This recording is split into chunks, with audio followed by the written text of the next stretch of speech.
नमस्कार दर्शकों, बहुत बहुत स्वागत है प्राइम न्यूज पर। आप देख रहे हैं हमारी खास डिबेट। मैं हूं अमित सिंह। मोतियति नीच ऊंची रुचि आछी, चहही अमई जग जुरई न छाछी, छमही हई सज्जन मुरी ढिठाई, सुनही बाल बचन मन लाई। तुलसीदास जी की यह कविता आज के कथावाचन विवाद पर बेहद सटीक बैठती है, जिसके मायने हैं कि मेरी बुद्धि तो अत्यंत नीची है और चाह बड़ी ऊंची है। चाह तो अमृत पाने की है, पर जगत में जुड़ती छाछ भी नहीं। सज्जन मेरी ढिठाई को क्षमा करेंगे और मेरे बाल बचनों को मन लगाकर सुनेंगे। कथावाचकों पर शुरू हुए बवाल के बाद अखिलेश यादव का सियासी रेडियस लगातार बढ़ता जा रहा है। अब उनके समाजवादी पार्टी के रडार पर पंडित धीरेन्द्र कृष्ण शास्त्री हैं। एक प्रेस कॉन्फ्रेंस के दौरान अखिलेश यादव ने धीरेन्द्र शास्त्री पर कथावाचन के लिए मोटी फीस लेने और अंडर टेबल पैसे लेने का गंभीर आरोप लगाया है। समाजवादी पार्टी के मुखिया यही नहीं रुके। अखिलेश ने कहा कि कई कथावाचक हैं जो 50 लाख रुपए लेते हैं। किसी की हैसियत है कि धीरेन्द्र शास्त्री को कथा के लिए अपने घर बुला ले। सबसे पहले अखिलेश बाबू का बयान सुनिए, उसके बाद शाम 5 बजे की डिबेट। कई कथावाचक हैं जो 50 लाख रुपए लेते हैं। कोई किसी की हैसियत है कि धीरेन्द्र शास्त्री को बुला ले अपने घर कथा के लिए? कोई अंडर टेबल लेगा वो बाबा पैसे? आप पता करवा लीजिए, अंडर टेबल नहीं लेते हैं वो धीरेन्द्र शास्त्री क्या कथा। तो आपने अखिलेश यादव का बयान सुना। अखिलेश यादव पहले कथावाचन विवाद पर लगातार प्रेस कॉन्फ्रेंस कर रहे थे, बातचीत कर रहे थे। बीजेपी उनके निशाने पर थी, प्रशासन उनके निशाने पर था। कथावाचक जो पीड़ित थे उन्हें लखनऊ बुलाया गया, उनका मान सम्मान किया गया। बात यहां तक ठीक थी, लेकिन बड़ा सवाल है क्या अखिलेश यादव के निशाने पर अब देश भर के कथावाचक हैं? एक बड़ा पैनल मेरे साथ जुड़ रहा है। स्वागत कीजिए पल्लवी सिंह का, प्रवक्ता हैं भारतीय जनता पार्टी के। पल्लवी जी, बहुत बहुत स्वागत है। रविंद्र सिंह जी मेरे साथ हैं, प्रवक्ता हैं समाजवादी पार्टी के। महंत धर्मेंद्र गिरी हैं, हिंदू धर्मगुरु हैं, आपका भी बहुत बहुत स्वागत है। पंकज पांडे राजनीतिक विश्लेषक हैं, आपका भी बहुत बहुत स्वागत है। और सबसे पहले मैं रुख करूंगा रविंदर सिंह जी का, प्रवक्ता है समाजवादी पार्टी के। रविंदर जी, इटावा में जो कुछ हुआ, समाजवादी पार्टी लगातार सरकार का विरोध करती रही, प्रशासन पर सवाल खड़े करती रही और कानूनी कार्रवाई की बात करती रही। ये होना भी चाहिए। आप लोगों ने कथावाचकों को लखनऊ बुलाया, उनका मान सम्मान बढ़ाया, ये भी होना चाहिए। ये आपकी व्यक्तिगत जो है, आपकी खुद का आपका मनन चिंतन है, आपका व्यक्तिगत फैसला है, जिस पर आप लगातार आगे बढ़ रहे हैं। लेकिन अब इटावा वाला मामला धीरेन्द्र शास्त्री पर आ गया। कल अखिलेश यादव किसी और कथावाचक को पकड़ लेंगे, उसका मेहनताना, उसकी फीस, उसका खर्चा, मतलब क्या है? जरा समझाइएगा रविंदर सिंह जी। सीधा सीधा ये हिंदू धर्म है जी। हिंदू वैदिक धर्म में पाखंड के खिलाफ पर समय समय पे लोग खड़े हुए हैं। चाहे महाराज ऋषभ देव जी रहे हों, चाहे भगवान बुद्ध रहे हों, चाहे गुरु नानक जी महाराज रहे हों, चाहे गुरु गोरखनाथ जी महाराज रहे हों, तो पाखंड के खिलाफ लोग खड़े होते रहे। और वर्तमान में धर्म के नाम पे बहुत बहुत सारे लोग अपना व्यापार चला रहे हैं। उसमें से एक धीरेन्द्र शास्त्री भी है। और इसके लिए हमारे संविधान के अनुच्छेद 51A में प्राविधान भी है जी। एक ड्रग एंड मैजिक एक्ट भी बना हुआ है जी। कि किसी प्रकार से आप जनता को छल नहीं सकते हैं। लेकिन ये लोग छल रहे हैं बड़ी मात्रा में। और बताते हैं कि 28-29 साल के हैं, कैंसर हॉस्पिटल बना लिए, उसमें प्रधानमंत्री जी पहुंच गए, महामहिम जी पहुंच गई। ईडी भेज देना एक बार, वहां पर पता कर लें कि कहां से इतना पैसा आ गया। जैसे जैसे इलेक्शन बॉन्ड लिया था भारतीय जनता पार्टी ने, ऐसे जांच करवा ले कहां से आ गया इतना पैसा, तो निकल के आ जाएगा। फिर वहां पर्ची निकालने की प्रथा है जो अंधविश्वास को बढ़ावा देती है, जिसके खिलाफ कुछ राज्यों में कानून भी है। केंद्रीय कानून तो नहीं है, लेकिन कुछ राज्य में कानून है। तो आप एक बहुत बड़ी जनता को पर्ची निकालने के नाम पे ठगते हैं। तो अगर ये पर्ची निकालने की प्रथा थी तो देश इतनी बड़ी बड़ी विपत्तियों से जूझा है, तब पर्ची क्यों नहीं निकली? खाली व्यक्तिगत हित में पर्ची निकलती है। और फिर आरोप भी है, एक महिला को अपमानित किया था, वीडियो भी निकला था। उसी धाम में एक महिला को अपमानित किया था। इसको बाबा बागेश्वर बोलते हैं, इसके सुरक्षा कर्मियों ने। तो इस प्रकार के बाबा, चाहे वो आसाराम रहे हो, चाहे राम रहीम रहे हो, चाहे रामपाल रहे हो, चाहे चिन्मयानंद रहे हो, जनता को आगे बढ़ के ऐसे लोगों को जवाब देना चाहिए। वो परंपरा जो महाराज ऋषभ देव जी ने से लेके गुरु नानक जी महाराज ने से लेते हुए गुरु श्री गोरखनाथ जी महाराज ने शुरू किया था, आरंभ किया था, इस प्रक्रिया को लगातार बढ़ाते रहना चाहिए। जी धन्यवाद। ठीक है, मैं बीजेपी के पास जाता हूँ। पल्लवी सिंह जी मेरे साथ हैं, बीजेपी की प्रवक्ता हैं। पल्लवी, जवाब दीजिए। धीरेन्द्र के शास्त्री और भी तमाम विषयों पर बात होगी, लेकिन पहले इसका जवाब दीजिए। ये बहुत ही दुखद बात है कि अखिलेश यादव जी कोशिश कर रहे हैं समाज को बांटने की। ये जो कोशिश है उनकी, ये विभाजनकारी है। इस कोशिश से किसको नुकसान पहुंचता है? सिर्फ समाज को नुकसान पहुंचता है, और इससे अखिलेश यादव जी को भी कोई फायदा मिलने वाला नहीं है। जी। आप कथावाचकों के साथ जो अभद्रता का जो मामला था, उसको लेकर आप हमला किस पे बोल रहे हैं? आप बाकी सभी को आप घेरे में ला रहे हैं, तो ये कहाँ तक उचित है? आप सबके ऊपर आप बोल रहे हैं अंडर टेबल मोटी फीस, मतलब कैसी बात आप कर रहे हैं? जी। आप इस पे जो है आरोप लगा रहे हैं, तो आप सभी सनातन धर्म पे आप जो है एक चोट पहुंचा रहे हैं, जो कि बहुत गलत है। लोगों की विश्वास के साथ आप खिलवाड़ कर रहे हैं और कुछ नहीं। इसमें आप सभी को अगर आप समेटेंगे तो ये मजहबी तुष्टीकरण करने का जो आपका तरीका है, जो आप हमेशा करते आ रहे हैं, जिसमें एक गोलबंदी करते हैं, वो वही है, असली मकसद वही है कि सनातन की भावनाओं को ठेस पहुंचाओ। और इसके बहाने, धीरेन्द्र शास्त्री जी के बहाने, आप देश के तमाम साधु संत और कथावाचकों का अपमान करने की चेष्टा कर रहे हैं जी। क्योंकि आपको लगता है कि उनके जो ये अपमान करेंगे उससे एक मजहबी गोलबंदी हो जाएगी, मजहबी तुष्टीकरण हो जाएगा। तो ये चीज गलत है। और अब ये कोई नई बात नहीं है। उनकी पार्टी के नेताओं की बात यदि की जाए तो कभी धर्म ग्रंथों को लेकर, कभी साधु संतों को लेकर, कभी भगवा पे टिप्पणी करना, तो ये सब चलता आ रहा है। इसी में आप कथावाचकों की जाति को लेकर टिप्पणी करने का काम कर रहे हैं। तो ये समाज बांटने की कोशिश जो आप करते आ रहे हैं वो काम नहीं आएगी, जनता समझती है। हमेशा से आप यही कोशिश करते आ रहे हैं, ये इस जात का है, वो उस जाति का है। आप इससे उठिए, ऊपर उठिए। आप प्रदेश का नेता हैं, आप कोशिश कर रहे हैं, आप चाहते हैं आप सत्ता में आ जाए, तो ऐसे काम नहीं चलेगा। विभाजनकारी जो आपकी नीति है, समाज को बांटने वाली नीति है, इससे कुछ नहीं होगा। इसलिए इससे ऊपर उठिए और इस तरह की धर्म, सनातन और समाज से टिप्पणी करना बंद कीजिए। ठीक है, बहन धर्मेंद्र गिरी जी, मैं आपके पास आ रहा हूँ। मुझे समझ में नहीं आता, रविंदर सिंह जी बैठे हुए हैं, हमेशा कानून की बात करते हैं, कायदों की बात करते हैं। एक शो में उन्होंने मुझसे ये भी कहा कि मैं आपने जो बात कही वो कानून के खिलाफ है, वो न्याय संगत नहीं, एक पत्रकार को ऐसे बात नहीं करनी चाहिए। मैं कह रहा हूँ इटावा वाला जो मामला है वहाँ तक सीमित रहना चाहिए था। धर्मेंद्र महाराज जी, मैं ये समझना चाह रहा हूँ कि अगर धीरेन्द्र कृष्ण शास्त्री कितनी फीस लेते हैं, कितना खर्चा है उनका, इससे समाजवादी पार्टी को क्या लेना देना है, मैं ये जान रहा हूँ। इटावा वाला मामला समझ में आता है, वहाँ पर कानून की ज़रूरत है, वहाँ न्याय की ज़रूरत है, वहाँ यादव समाज का जिक्र है, वहाँ ब्राह्मणों का जिक्र है, वहाँ वर्चस्ववादियों का जिक्र है, वहाँ योगी आदित्यनाथ का जिक्र है, वहाँ सभी का जिक्र है। लेकिन धीरेन्द्र कृष्ण शास्त्री के बारे में बोलना, इस तरह की भाषा संत के बारे में या किसी कथावाचक के बारे में या किसी साधु के बारे में अंडर द टेबल पैसा लेते हैं, 50 लाख रुपए फीस है, क्या कोई उन्हें अपने घर बुला सकता है? क्या स्तर गिरता जा रहा है क्या राजनीति का? इस तरह की बातें करने की जरूरत क्या है? आप बीजेपी पर हमला कर रहे हैं, करिए, उन पर सवाल खड़े करिए, उनकी सरकार को घेरिए, लॉ एंड ऑर्डर को घेरिए, उनसे जवाब मांगिए। देखिए, ये सत्ता से दूर रहते रहते अखिलेश यादव की बौखलाहट है, क्योंकि काफी समय हो गया दूर रहते रहते। और यहाँ देखा जा रहा है कि लंबे समय से जो सनातन धर्म पर हमला जो अखिलेश यादव द्वारा किया जा रहा है, इसीलिए क्योंकि संतों ने बहुत बार कहा भी है कि अब समाजवादी पार्टी नहीं है, वो समाजवादी पार्टी बनती जा रही है। तो अखिलेश यादव को बस लोकप्रियता के लिए, अपने आप को मीडिया में लाइमलाइट में बना रहने के लिए ऐसे बयानबाजी करने की आदत हो गई है। और जी, पार्टी के कुछ नेता भी ऐसा बयानबाजी करते आ रहे हैं लंबे समय से। लेकिन जहाँ तक बात आस्था की है, ये बहुत बड़ी चोट है आस्था के ऊपर।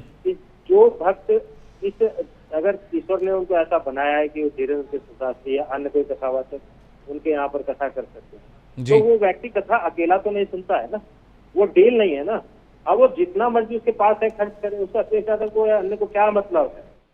कथा में 10 लाख या उससे ऊपर श्रद्धालु आते हैं, वहाँ कथा श्रवण करते हैं, अपने जीवन को खुशहाल बनाते हैं, जीवन में आनंदित होने के लिए कार्य करते हैं। जिसकी श्रद्धा होगी, आस्था होगी, वो ऐसे कार्य करेगा।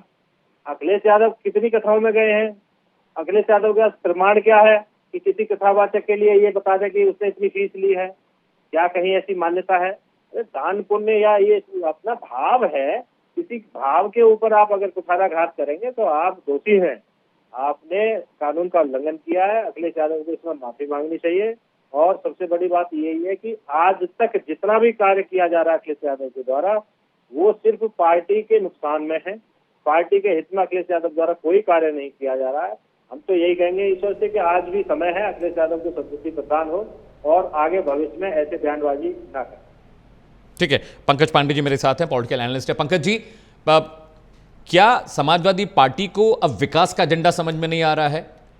क्या उन्हें ST SC OBC और PDA का एजेंडा समझ में नहीं आ रहा है? मतलब अब उनके निशाने पर कथावाचक हैं, फिर वो कहीं का भी हो, कोई भी हो, उसका इटावा से कोई लेना देना हो या ना हो, लेकिन उसको घसीटेंगे जरूर। और चलिए आप सवाल खड़े कर रहे हैं, आप करिए सवाल खड़े, लेकिन किसी कथावाचक के लिए, धीरेन्द्र शास्त्री के लिए, जिस तरह की बात रविंदर सिंह जी ने भी बोली कि पर्चे निकालना और ये सब चीजें, ये बिलो द बेल्ट हिटिंग नहीं है क्या, इस तरह की बात करना?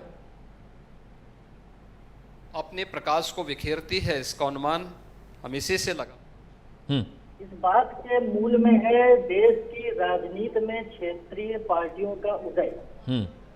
देखिए, जब देश की राजनीति में क्षेत्रीय पार्टियों का उदय हुआ और क्षेत्रीय पार्टियां अपने अपने क्षेत्रों में मजबूत हुई जी, तो उन क्षेत्रीय पार्टियों का आधार क्या रहा? उन क्षेत्रीय पार्टियों का आधार था जातिगत राजनीति। और मुझे लगता है कि किसी भी प्रदेश में किसी भी आप क्षेत्रीय पार्टी को देख लें, उसका बेस वही होता है कि वो जाति के आधार पर राजनीति करते हैं जी। और उनको हर उस व्यक्ति से समस्या होती है जो कि जातिगत एकता की बात करता है, जातियों को छोटा करने की बात करता है और धर्म को, सनातन धर्म को बड़ा करने की बात करता है। समस्या का मूल यहीं पर है जी। और समाजवादी पार्टी की अगर मैं बात करूं तो ये पार्टी 2027 के चुनाव को लेकर बुरी तरह कंफ्यूज है। अभी जो समाजवादी पार्टी के प्रवक्ता महोदय बातें कह रहे थे, उन बातों को पुनः कहना मुझे उचित नहीं लग रहा है। इस तरह से किसी व्यक्ति पर व्यक्तिगत टिप्पणी करना, व्यक्तिगत आरोप लगाना और केवल इस वजह से आरोप लगाना क्योंकि समाज के एक वर्ग का वो प्रतिनिधित्व करता है जी। जबकि धीरेन्द्र कृष्ण शास्त्री द्वारा पहले भी कहा जा चुका कि वो निश्चित रूप से पहले सनातनी है, बाद में कोई जाति आती है और वो जाति को नहीं मानते हैं, वो जातियों को तोड़ने और जातीय समरसता पर काम कर रहे हैं। और समस्या यहीं पर है क्योंकि समाजवादी पार्टी की राजनीति है MY, तो उनको अपने M और Y को एड्रेस करना है और M और Y को एड्रेस करने के लिए वो किसी भी स्तर पर जा सकते हैं, चाहे जितना जातीय विद्वेष उत्पन्न हो, चाहे जितनी समस्या उत्पन्न हो, चाहे समाज में जितनी अराजक स्थितियां बन जाएं, लेकिन वो अपनी राजनीति करेंगे। और चूंकि उनका बेस है MY, तो अपने बेस, उनकी एक मजबूरी भी आप समझिए, उनकी मजबूरी ये है कि वो जब से उनका अस्तित्व हुआ है 1991-92 से जब से पार्टी बनी है, मुझे याद नहीं आ रहा है, तो उनकी राजनीति का आधार ही MY है। तो अपने आपको याद होगा पाकिस्तान की क्रिकेट टीम भारत में आई थी तो शाहिद अफरीदी ने कहा था कि हमें मौका मिला और मौके का हश्र क्या हुआ था। तो ये उनको एक मौका मिला है, इस मौके को पूरी तरह से वो उसका लाभ उठाना चाह रहे हैं, लेकिन जो हश्र तब हुआ था वही हश्र अब होगा। चूंकि सनातन मत को मानने वाले लोग बहुत समझदार हैं, बहुत समझदारी से काम लेते हैं, बहुत पढ़े लिखे हैं, आपके किसी एजेंडे में फंसने वाले नहीं हैं। आप निश्चित रूप से समाज में देख लिए, हमारे यादव समाज के लोग हों चाहे हमारे ब्राह्मण समाज के लोग हों, आराम से जातीय समरसता को बनाए रखते हुए एक दूसरे के काम आते हैं, एक दूसरे के लिए खड़े होते हैं और इनकी बातों का बहुत बड़ा असर होने वाला है, ऐसा मुझे नहीं लगता है। लेकिन प्रयास ये जारी रहेंगे चूंकि 2027 पास है। मैं रविंदर सिंह जी के पास जा रहा हूँ।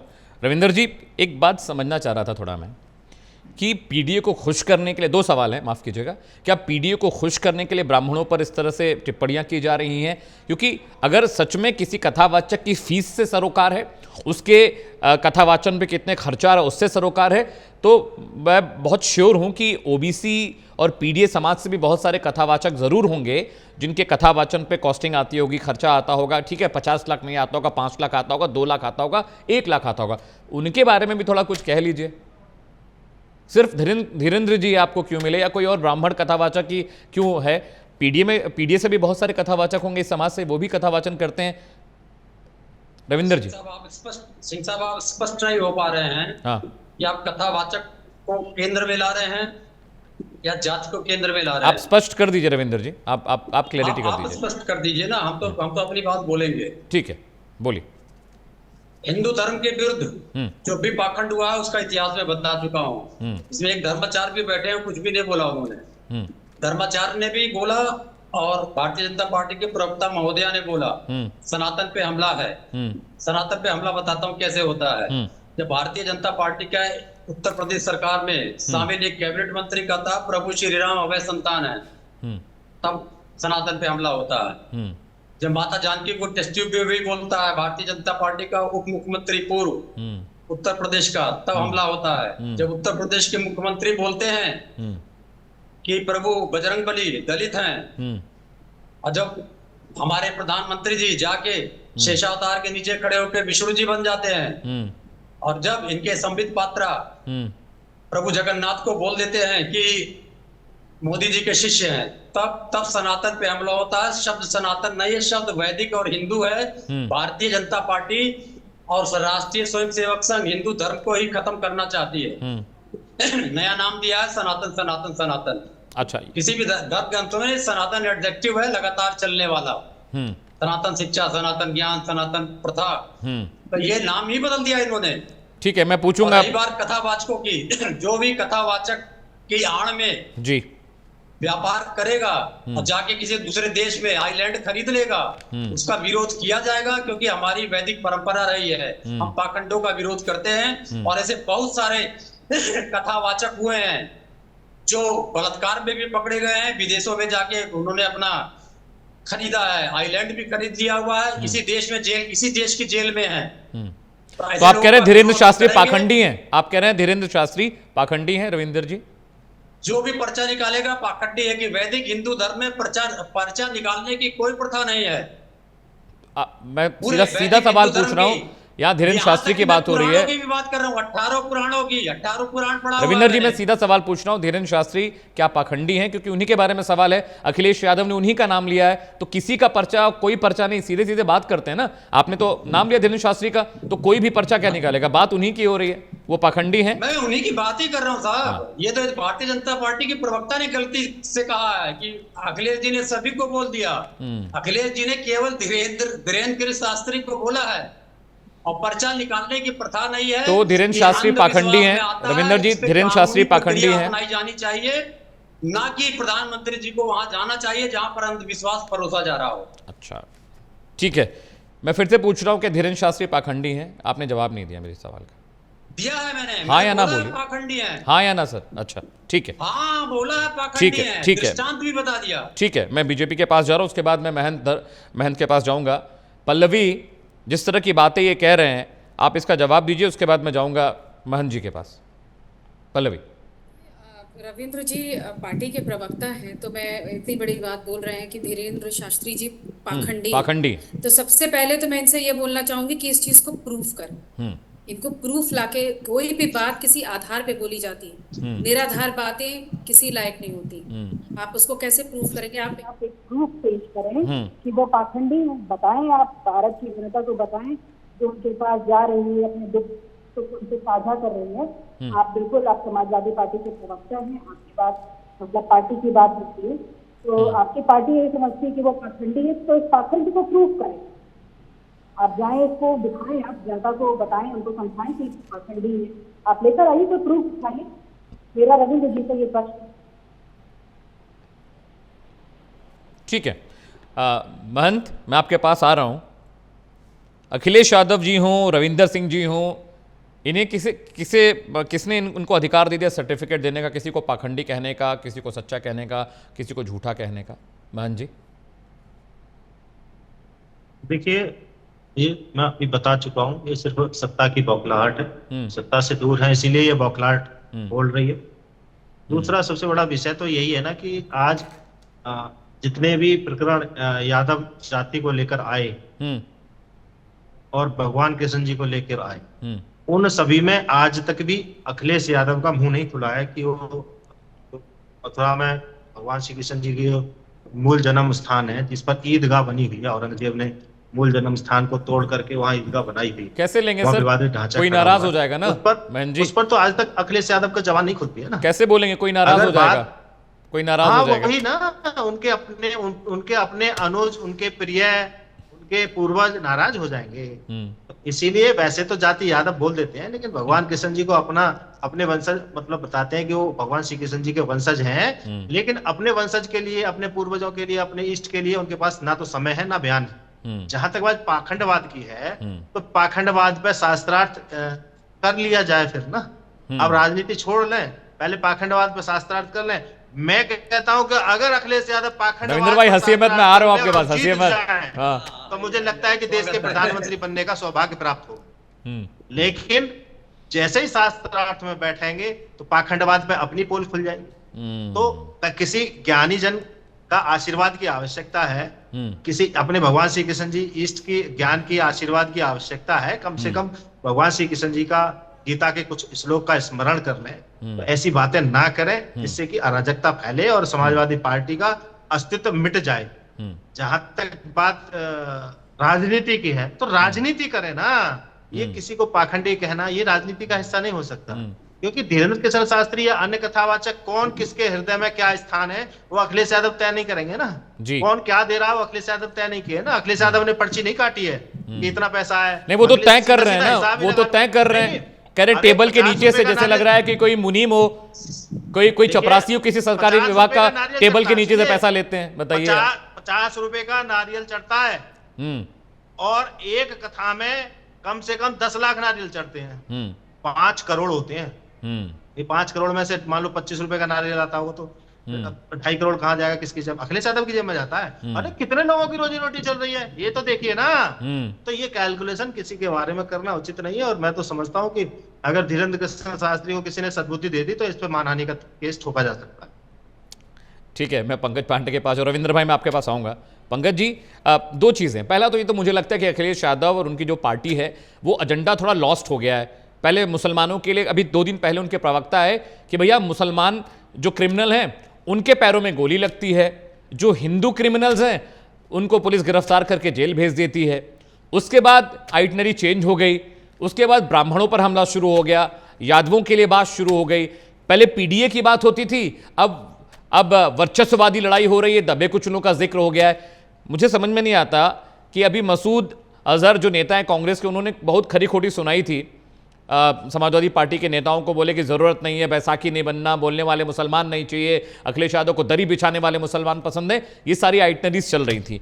अब बिल्कुल गियर शिफ्ट हो गया है। अब गियर शिफ्ट हो गया है कि इसमें ब्राह्मणों पर निशाना साधा जा रहा है, यादवों के बारे में बात की जा रही है, अब कथावाचकों को पकड़ लिया गया है। लॉस्ट एजेंडा है सर, एजेंडा एकदम निकल गया हाथ से, समझ में नहीं आ रहा है 27 में क्या करना है। ऐसा है क्या? जी अमित जी, देखिए ऐसा निश्चित रूप से ऐसा ही है। एजेंडा पूरी तरह से लॉस्ट हो गया है और इसके साथ ही 2027 इतनी पास आ गया है कि कंफ्यूजन की पराकाष्ठा है। अच्छा, देखिए पीडीए क्या है? पीडीए वास्तव में पीडीडीए है, जिसमें पी की जगह वाई आप कर सकते हैं और ए की जगह एम कर सकते हैं कि तो क्या हो जाएगा? दलितों से धोखा, यादव पी पिछड़ा मतलब यादव, डीडी मतलब दलितों से धोखा, जो उन्होंने दलितों को धोखा दिया कि संविधान बदलने जा रहा है, जिसकी हवा निकल गई। और ए का मतलब मुस्लिम है, सभी जानते हैं, आप भी जानते हैं, मैं भी जानता हूँ, हमारे सारे पैनलिस्ट जानते हैं जी। तो देखिए इनको सूट करता है MY की राजनीति करना और वो लगातार उसी को एड्रेस कर रहे हैं। बीच बीच में तमाम तरह के कंफ्यूजन इनके सामने आ जाते हैं जब इनके ही साथ के लोग इनका विरोध करना या इनका चेहरा दिखाना लोगों को प्रारंभ कर देते हैं जी। अब बात आती है अखिलेश यादव की राजनीति क्या है या समाजवादी पार्टी की राजनीति क्या है। तो समाजवाद का पाखंड करके जातिवाद की राजनीति करने वाली पार्टी का नाम समाजवादी पार्टी है। और लगातार हम देख रहे हैं, हमारे इस पैनल में भी हम देख रहे हैं कि लगातार वही बातें की जा रही हैं। जाति समरसता की बात की जाए, एक घटना हुई दुर्भाग्यपूर्ण, उसको किसी तरह से प्रभावों को समाप्त किया जाए जी। उसके उन्हीं चीजों को मुखरता से प्रस्तुत किया जा रहा है जिससे कि जातीय विद्वेष बढ़े और समाज में एकता की भावना कम हो। लगातार इसका प्रयास किया जा रहा है। तो इनको यही चीजें सूट करती हैं, इनको जाति विद्वेष ही बढ़ाना है और इनको लगातार वही चीजें कहनी है जिससे समाज में बिखराव पैदा हो। वही इनकी राजनीति का हिस्सा है और वही यही करेंगे। और इनका एकमात्र एजेंडा है जातिवादी राजनीति। ये अपने एजेंडे पर ही है। ये समाजवाद का पाखंड करने वाले लोग। और एक बात मैं और इसमें जोड़ना चाहूंगा जी कि Akhilesh Yadav under the table की बात कर रहे थे कि धीरेन्द्र कृष्ण शास्त्री 50 लाख रुपए लेते हैं। मैं तो नहीं जानता, मुझे लगता है पैनल में कोई नहीं जानता होगा। समाजवादी पार्टी के प्रवक्ता के अतिरिक्त उनको अखिलेश यादव जी ने बताया होगा। तो अंडर द टेबल की बात अगर अखिलेश यादव कर रहे हैं तो ये चीज बहुत ही चिंताजनक है और सब्जेक्ट टू डिबेट है, क्योंकि सरकार में लगातार 5 साल अखिलेश यादव रहे हैं। तो निश्चित रूप से उनको अंडर द टेबल का बहुत ही जबरदस्त अनुभव है। और ये बात इतनी साधारण नहीं है, सीरियस बात है अमित भाई। जी। और इस पर केवल इसी बात पर एक डिबेट हो सकती है और इस पर डिबेट होनी चाहिए। रविंदर भाई जवाब दीजिए। ठीक है, रविंदर भाई से जवाब सिंह साहब। मैं आपके एजेंडे का आप दो एजेंडा लेके चल रहे हैं आप व्यक्तिगत रूप से। ब्राह्मण विरोध का वाले हैं, मुझे पता था आप यहीं पर आने वाले हैं, क्योंकि जो कोई विरोध सत्य बोलेगा वो एजेंडा चलाएगा। और आप तो बिना एजेंडे वाले लोग हैं। आप तो इतने मासूम और साधारण लोग हैं कि आपके पास कोई एजेंडा ही नहीं होता, क्योंकि MY और राजनीति और भाषा और सामाजिक विद्वेष ये आपके एजेंडे। और इसके अलावा ना आपको कुछ दिखता है, ना सूट करता है, ना आप इसके। ठीक है पंकज भाई जवाब ले लेते हैं, कोई बात नहीं, जवाब ले लेते हैं। रविंदर सिंह जी, मेरा मानना होता है जो इस प्रकार के मूर्ख लोग होते हैं वो बीच में कूद पड़ते हैं। नहीं बोलिए, कोई बीच में नहीं कूदे। परिचय मत दे। देखिए जनता देख रही है कि मूर्ख आप हैं कि मैं हूं। अब एक सज्जन है जो बड़े मूर्ख टाइप के हैं, वो बार-बार MI कोई बात नहीं, रविंदर जी कोई बात नहीं, भाषा रविंदर जी भाषा जो MY होगा वो भारत का नागरिक नहीं है क्या? मिस्टर रविंद्र सिंह, आपकी मूर्खता जनता देख रही है। अरे आप चुप रहे यार। और ये जनता डिसाइड करेगी। चुप रहा जब तुझे आता। अरे तुझे कुछ भी पता नहीं है। मैं आपके कहने से थोड़ी चुप रहूंगा। तेरी बात का जवाब दिया नहीं जाता। ऐसे मूर्खों की बात का जवाब नहीं दिया जाता है। मिस्टर रवि, आप खुद मूर्खता वाली बात कर रहे हैं। अब आपत्तिजनक भाषा का प्रयोग कर रहे हैं। ब्राह्मण विरोध की बात कर रहे हैं। शर्म आनी चाहिए आप इस तरह की भाषा का प्रयोग करते हुए। अत्याचार हुआ, बेशर्मी से आप इस तरह की बात करते हैं। कोई नहीं खड़ा हुआ, तब मान लिया अखिलेश यादव जी खड़े हुए। बेशर्मी से आप किसी व्यक्ति के ऊपर आरोप लगाते हैं। अत्याचार हुआ तब कोई नहीं खड़ा हुआ, तब मान लिया अखिलेश यादव जी खड़े हुए। जब ब्राह्मण बालिका के साथ बलात्कार हुआ फतेहपुर में, कोई नहीं खड़ा हुआ। पीटीए में ब्राह्मण खड़े हुए, बता दीजिए। जब एक ब्राह्मण रविंद्र सिंह बताओ, आज देश के सामने स्पष्ट करो कि पीटीए में ब्राह्मण और क्षत्रिय भगवान राम कहाँ आते हैं? बताइए पीटीए में कहाँ है? गुरु गोरखनाथ जी महाराज में भी बोलने को तैयार MY की राजनीति करने वाले महाराज ऋषभ देव में भी बोलने को तैयार नहीं। तो ये मूर्ख है, एजेंडा चलाते हैं। बोलो इस बात को देश के सामने स्पष्ट करो। पार्टी के द्वारा पेड़अप बताओ, वो पार्टी के पीटीए में कहाँ है तो ऐसे बयान कर रहे आती हैं। और जो माननीय अखिलेश यादव जी के कहाँ खिलाफ पर उसमें ब्राह्मण आते हैं, कहाँ क्षत्रिय आते हैं, इसका नोटिस में ले रहा हूं। और जो इसने कहा है मूर्ख आदमी ने, तुम संतों की जातियां अंदर का टेबल लेते थे। संतों की कोई जाति होती है? टेबल हट के जो संतों को भी जातियों में बांटते हो। उसका प्रूफ दे रहा हूं मैं। तुम्हारी पार्टी के लोगों को बेशर्मी से संतों की जातियां ढूंढते हो। श्रद्धा निर्मूलन समिति है नागपुर की, मूर्ख लोग उसने चुनौती दिया था धीरेन्द्र शास्त्री को कि नागपुर में मेरे मंच पे आके एक भी पर्ची निकाल दो तो 30 लाख रुपए दूंगा। उसने नहीं स्वीकार किया। लेकिन इस मूर्ख को जो बार बार हस्तक्षेप कर रहा है। ठीक है रविंदर सिंह जी, ठीक है, कोई हस्तक्षेप नहीं करेगा। सुनिए, कोई हस्तक्षेप नहीं। रविंदर जी आप अपनी बात पूरी कर, थोड़ा सा संयमित भाषा में रहेंगे हम लोग। रविंदर सिंह जी ठीक है, बताएगा कहां अंडर द टेबल लिए थे जी। ऐसे आदमी को हम जवाब देना जानते हैं। अभी डिबेट में तो क्या है, जवान है और पीछे से पैकअप है। जिस दिन खड़े हो जाओगे ना इजलास पे, उस दिन तुम्हारी बुद्धि ठीक हो जाएगी। अरे ठीक है रविंद्र सिंह जी, आप अपना काम करिए और अपना पक्ष रखिए। प्रभु श्री राम अपना पक्ष रखो, होते हो, अपना पक्ष रखो रविंद्र सिंह, गुरु गोरखनाथ अपना पक्ष रखो रविंद्र सिंह, अपना पक्ष रखो, एक पखंडी के साथ खड़े अपना पक्ष रखो रविंद्र सिंह, व्यर्थ की बातें मत करो। बातें तुम मत करो, तुमको बात कराऊंगा मैं, बात कराऊंगा इजलास में खड़ा करके। रविंदर सिंह जी आप अपना पक्ष रखिए, रविंद्र सिंह जी।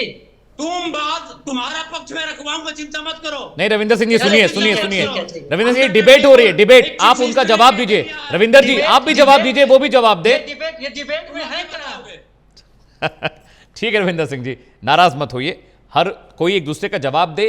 मुकदमेबाजी देख लूंगा, दिखा दूंगा, ये सब ऑफ द कैमरा रविंदर भाई करते हैं, कैमरे पे नहीं करते हैं। पल्लवी जी बीजेपी प्रवक्ता है, महंत मैं आपके पास आ रहा हूं। पल्लवी जी, रविंदर सिंह जी खुलेआम कह रहे हैं कि डेफेमेशन का केस कर दें भाई तो देखा जाएगा। रविंदर सिंह जी ये भी कह रहे हैं कि धीरेन्द्र शास्त्री पाखंडी हैं। क्या उसपे राजनीति नहीं की जा सकती है? ये आएगा बताएगा इजलास पे। जी जी जी, रविंदर जी बात पूरी करिए, मैं सुन रहा हूं, आप बात पूरी कर लीजिए, जवाब देते। मैंने आप दो ही बताया था, जो आप ब्राह्मणवाद का एजेंडा चला रहे हैं, तो मैंने बता दिया पूरे प्रदेश में ब्राह्मणों की हत्या की गई, पुलिस द्वारा हत्या कराएगा, केवल समाजवादी पार्टी खड़ी हुई है। प्रभु महाराज परशुराम की जयंती मनाई गई, केवल अखिलेश यादव जी खड़े हुए। और जब ब्राह्मणों के लिए एक समिति बनी, केवल अखिलेश यादव जी खड़े हुए। दूसरा एजेंडा आपने चलाया कि वो धीरेन्द्र शास्त्री चमत्कार करते हैं, तो एक समिति है नागपुर में, उसने चुनौती दिया था कि आइए हमारे मंच पे और पर्ची निकाल के दिखाइए, 30 लाख रुपए देंगे। क्यों नहीं धीरेन्द्र शास्त्री जा रहे हैं? भारतीय जनता पार्टी की प्रवक्ता महोदया हमसे साक्ष्य मांग रही थी, यही साक्ष्य है, वो चुनौती है। वो चुनौती मैं व्यक्तिगत रूप से देता हूं, चाहे शास्त्रार्थ के माध्यम से और चाहे जादू करने के माध्यम से। आप पर्ची निकाल के आप शास्त्रार्थ करेंगे रविंदर जी? आप धीरेन्द्र जी के साथ शास्त्रार्थ करने को तैयार हैं रविंदर जी? आप करेंगे? मैं शास्त्रार्थ करने को तैयार हूं। धीरेन्द्र जी के साथ शास्त्री को तो धर्मशास्त्रों के बारे में नहीं मालूम होगा। जी ठीक है। पल्लवी आपने सुन लिया, रविंदर सिंह जी कह रहे हैं कि एजेंडा आप लोग सेट करते हैं, आप चीजों को आगे बढ़ाते हैं, आप डिफेंसिव हैं उन चीजों को लेकर। पल्लवी आवाज आ रही है? पूरी बात बताइए। एक्चुअली मैं डिस्कनेक्ट हो गई थी तो मुझे आवाज नहीं आ रही थी। रविंदर सिंह जी कह रहे हैं कि ब्राह्मणों की हत्याएं हुई, सिर्फ समाजवादी पार्टी खड़ी हुई, परशुराम जयंती मनाई गई, सिर्फ समाजवादी पार्टी खड़ी हुई, और इन्होंने कहा कि एजेंडा चलाया जा रहा है। पल्लवी जी। अमित जी ये बिल्कुल गलत बात है। भारतीय जनता पार्टी सबके साथ खड़ी है, हमेशा से खड़ी रही है। आप समाजवादी पार्टी कितना सपोर्ट करती है वो आपको भी पता है। आपने अपने पार्टी के नेताओं को सिर्फ इसलिए निकाल दिया क्योंकि उन्होंने बोला कि राम मंदिर का निर्माण 500 साल बाद हुआ है तो हमें दर्शन करने आना, तो आपने उस पे बैन लगा दिया कि नहीं आप राम मंदिर के दर्शन करने नहीं जा सकती। ये कहाँ तक उचित है? आपकी पर्सनल चॉइस हो सकती है, आप ठीक है, आप पार्टी के नेता हैं, आप पार्टी के राष्ट्रीय अध्यक्ष हैं, आप पार्टी रिलेटेड कोई आप एक निर्णय ले सकते हैं, पर आप पर्सनल चॉइस पे कुठाराघात वो नहीं कर सकते। आप नहीं कह सकते उनको कि आप राम मंदिर के दर्शन न करने जाए। आपके पार्टी के लोग रामचरितमानस के तकलीफ मानते हैं जी, महाकुंभ का मजाक उड़ाते हैं, कुंभ का मजाक उड़ाते हैं, उसके बारे में भी आप उल्टी सीधी नजर बातें करते हैं। तो समाजवादी पार्टी तो हमेशा से करते आई है और लोगों को तो ये इसी चीज का है भाई। आप जातियों में बात करते हैं, आप पीडीए करते हैं, आपने कभी बात की सभी धर्म की? तो आपने बात ही नहीं की। आपने उनमें से कुछ लोगों को उठा लिया और उनको आप पिछले बार ही आपने इलेक्शंस में देखा, उसमें भी आप संविधान समाप्त हो जाएगा, आरक्षण समाप्त हो जाएगा, इस तरीके से आप लोगों को बहला फुसलाने की कोशिश करते हैं। पर ये सब चीजें कामयाब होती नहीं, जनता देखती, क्योंकि हिंदू एक है। आप बहुत कोशिश कर रहे हैं उसे तोड़ने की, हर तरीके से प्रयासरत हैं, परंतु वो कामयाब हो नहीं पा रहे। पल्लवी जी MY वाला जो टूल है वो काम नहीं आ रहा है या थोड़ा सा उसकी धार कम हो गई है, इस वजह से एक नया टूल फॉर्मेशन हो रहा है 27 के लिहाज से? देखिए प्रयास बहुत हो रहा है, क्योंकि समाजवादी पार्टी की यदि बात की जाए बहुत ही हताश है, परेशान है, क्योंकि 2 बार कोशिश की, प्रयास किया इन्होंने इतना, पर जनता उनको आगे आने दे नहीं रही है जी। तो अब 2027 बहुत निकट है, तो एन केन प्रकारेण या जितने भी जो भी हम कोशिश कर सकते हैं, जो भी टूल ला सकते हैं, MY फैक्टर हो या जो भी हो, हर चीज को चलाने की कोशिश की जा रही है। जातियों को आप टारगेट कर रहे हैं, ब्राह्मण हो, आप हर जाति को टारगेट कर रहे हैं, लेकिन कहीं ना कहीं बताना चाहूंगी कि उत्तर प्रदेश की जनता, उत्तर प्रदेश का हिंदू एक है, आप उसे तोड़ नहीं पाएंगे। बहुत प्रयास करेंगे आप, आपके खुद के कार्यकर्ता भी आपके साथ नहीं है। बहुत कार्यकर्ता जो आपसे नाराज है इसी वजह से।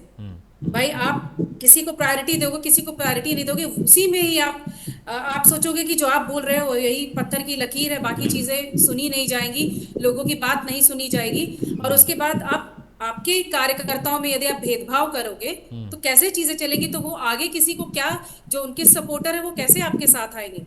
क्या पल्लवी जी अगड़ा वर्सेस पिछड़ा करने की कोशिश हो रही है क्या?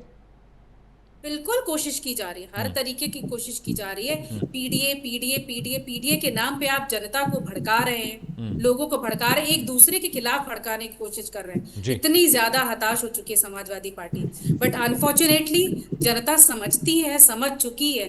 इसलिए अब इन लुभावने जो भी आप बनाते हैं, ख्याली पुलाव पकाते हैं, वैसा करेंगे, अब वैसा करेंगे, या कोशिश कितनी भी कर ले कामयाब हो नहीं पा रहे हैं।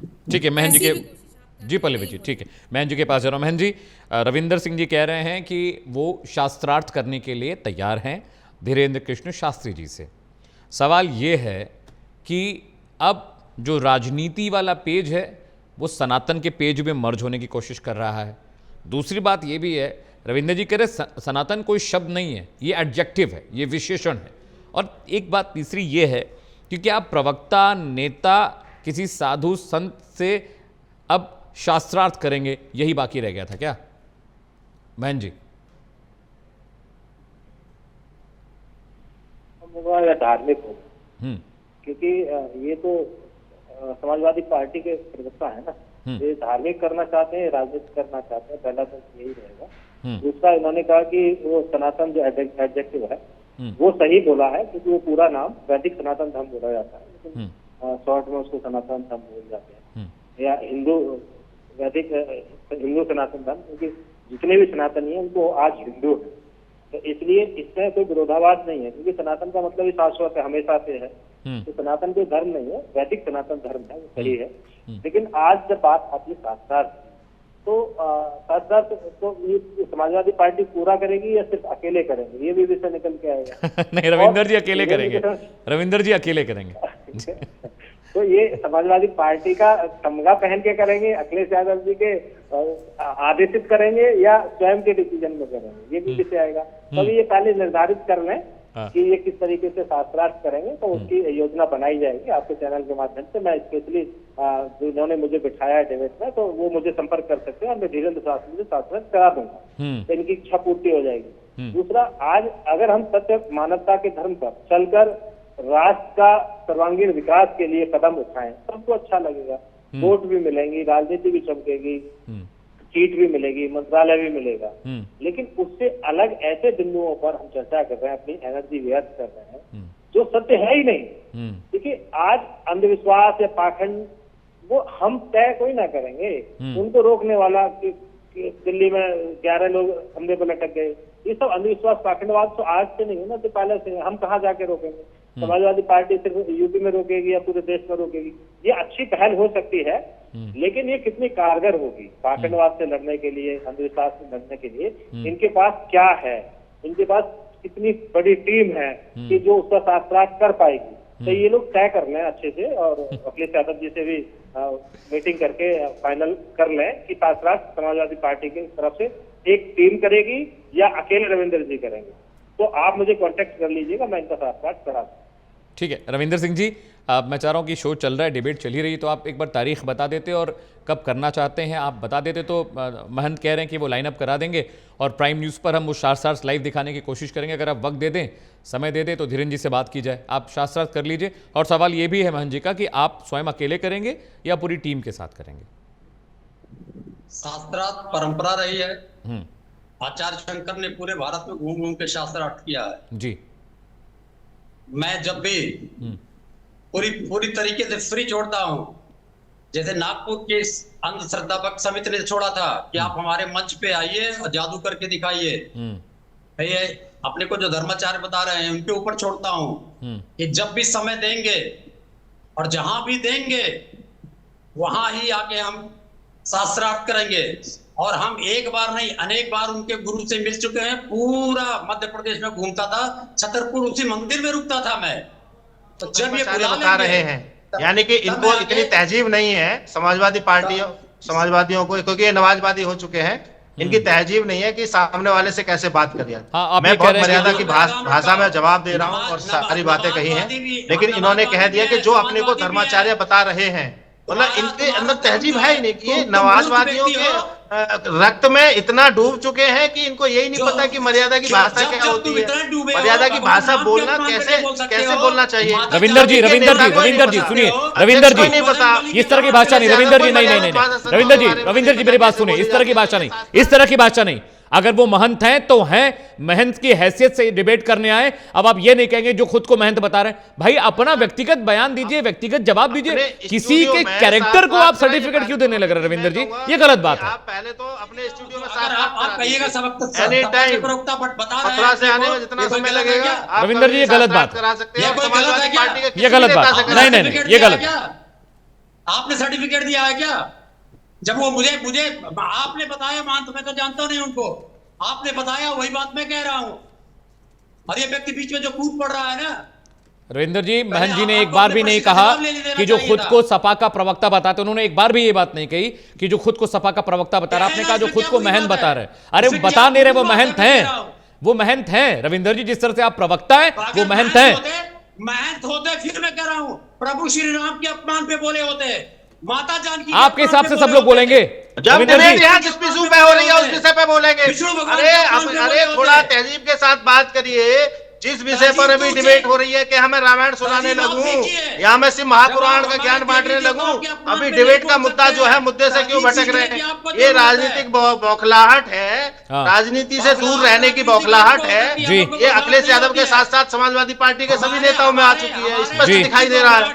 लेकिन ये जो जिस तरीके की भाषा बोल रहे हैं, इनको डिबेट में बैठने लायक ये रविंदर जी समाजवादी पार्टी गलत ने बात, कैसे रविंदर जी बना के भेज दिया।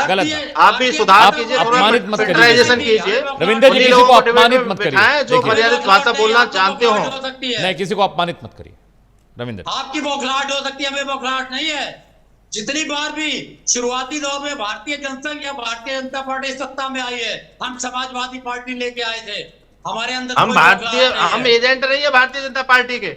हमें पार्टी की बात मत करिएगा। अभी जिस बिंदु पर डिबेट हो रही है उस पर चर्चा करिए। यहाँ राम कथा की, भगवान श्री राम के अपमान की बात कहाँ से आ गई? पहले डिबेट हो रही है धीरेन्द्र किशन शास्त्री पे।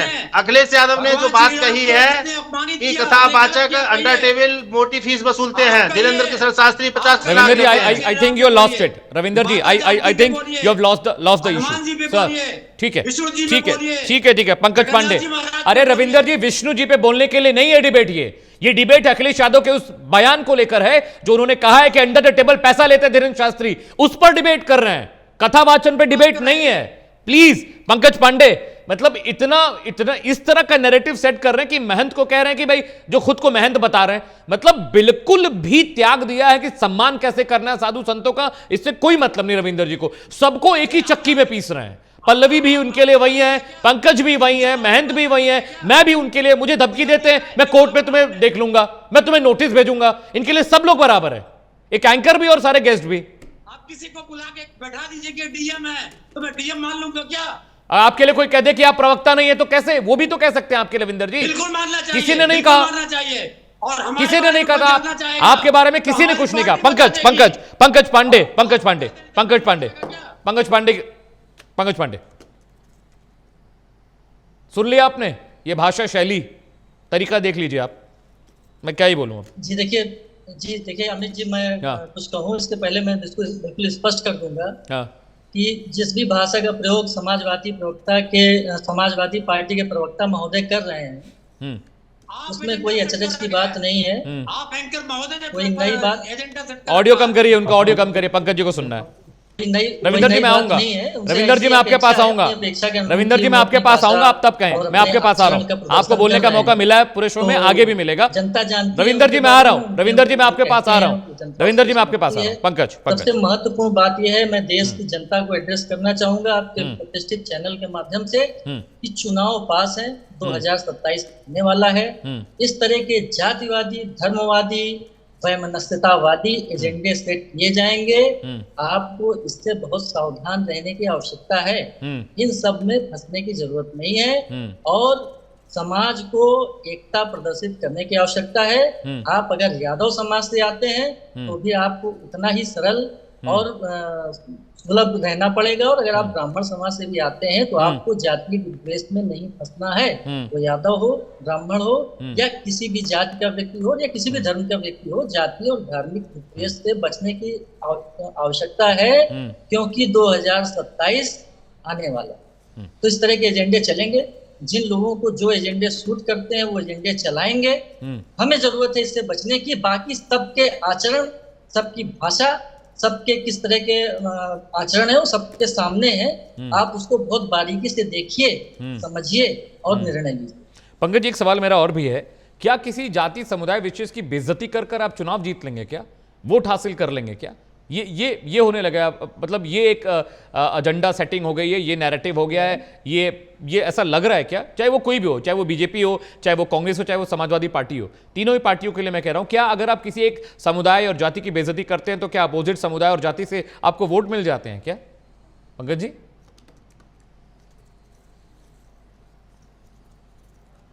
पंकज जी, आप मुझे सुन पा रहे हैं? ठीक है, मैं पल्लवी के पास जा रहा हूं। मेरा सवाल, पंकज जी, आप मुझे सुन पा रहे हैं?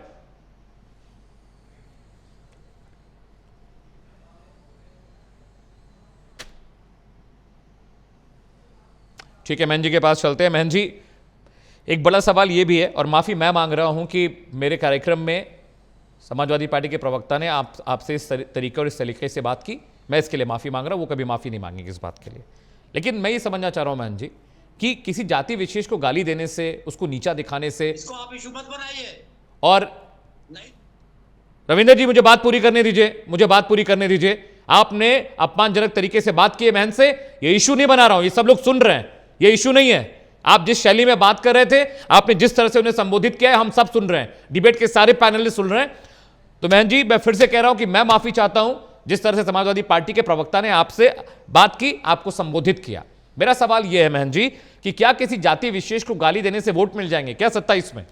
महन जी, देखिए, जाति में बांटने का काम तो समाजवादी पार्टी का पहले से ही रहा है। और जब पहली बार सत्ता में जब आई थी, जब अखिलेश यादव नहीं थे, नेताजी स्वर्गीय मुलायम सिंह यादव भी थे, तो उन्होंने जातिवाद को बांटकर ही सत्ता हथियाने का कार्य किया था जी। और जहां तक बात यह है कि उस समय तो उन्होंने यहाँ तक कहा था कि यादव अपने आप में इतना मजबूत हो जाए और किसी भी यादव के खिलाफ कोई मुकदमा नहीं लिखा जाएगा।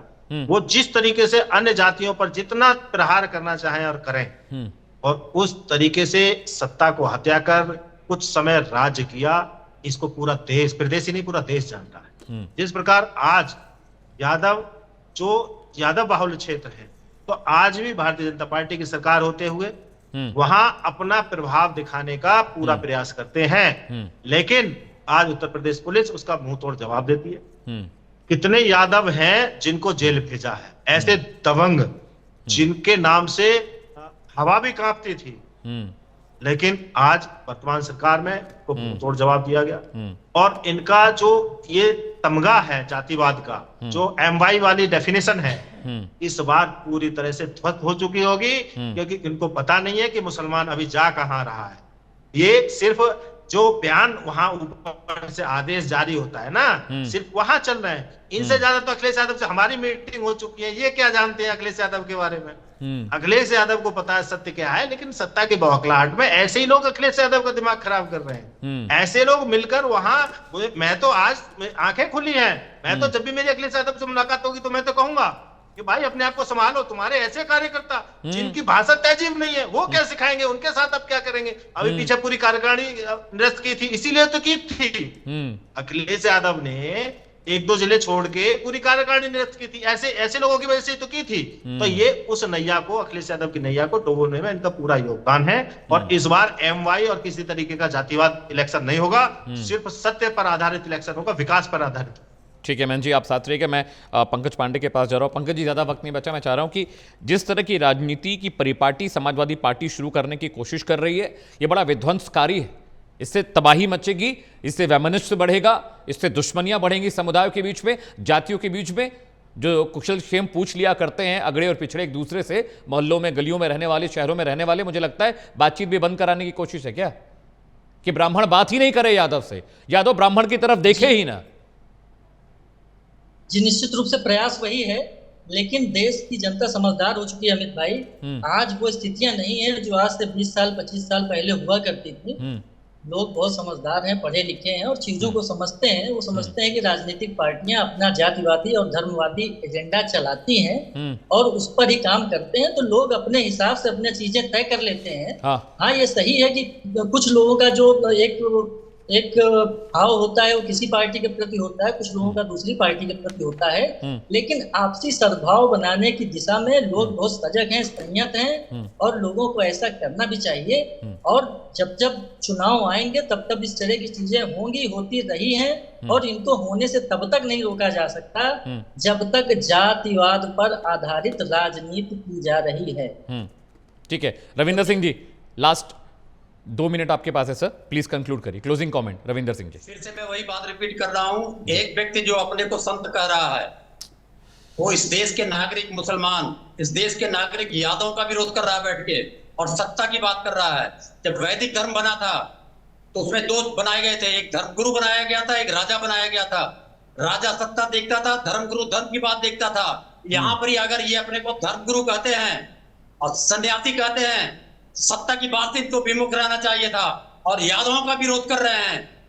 क्या यादव इस देश के नागरिक नहीं है? क्या यादव हिंदू नहीं है? मुसलमानों की बात कर रहे हैं। पूछिएगा कि ये सामने वाला है कौन? गुरु गोरखनाथ जी महाराज ने, सीख जाइए। गुरु गोरखनाथ जी महाराज ने डिबेट का जवाब डिबेट में ही देना चाहिए। मैं डिबेट के बाद जानता भी नहीं कौन क्या है, आप इस लायक है ही नहीं कि आपकी बात को अपने से आगे तक पहुंचाया जाए। हमारे देश के अन्यथा तो अभी फोन करके उनको बता सकते हैं कि ऐसे प्रवक्ता को, ऐसी दुष्ट प्रवृत्ति के प्रवक्ता को आपने डिबेट में भेज दिया। कहां से आप राजनीति करेंगे?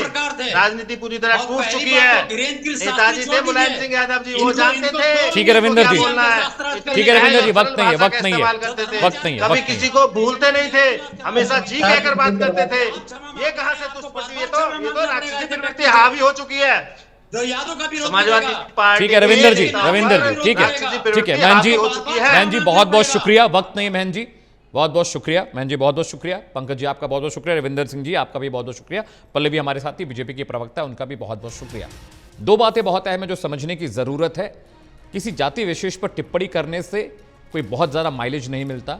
जनता मूर्ख नहीं है, वक्त रहते जनता समझ जाती है, क्योंकि जो गुण है, जो डीएनए हमारा है, वो हमारा भाईचारा है, जो कोई भी राजनीतिक दल या नेता खत्म नहीं कर सकता। रुक रहे थोड़ी सी ब्रेक के लिए, कहीं जाएगा नहीं। प्राइम न्यूज़ पर खबरों का सिलसिला लगातार जारी है।